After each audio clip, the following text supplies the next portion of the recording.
besonders in der schönen, stillen Zeit.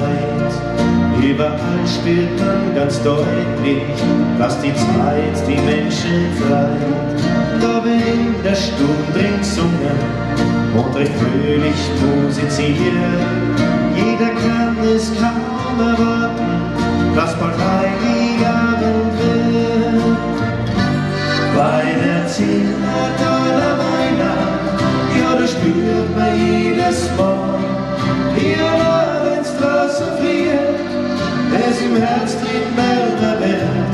Weihnachten im Zillertal, die Menschen freuen sich überall, weil Weihnacht ist für wohl die schönste Zeit im Jahr.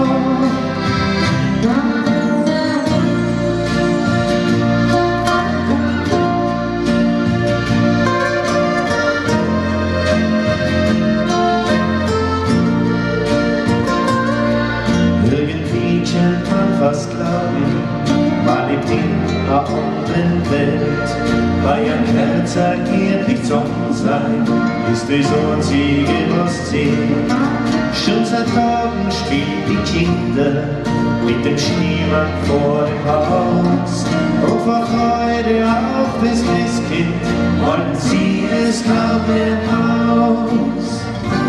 Bei der Zillertaler Weihnacht, ja, da spürt man jedes Mal, ja, wenn's draußen friert, es im Herz den wärmer wird.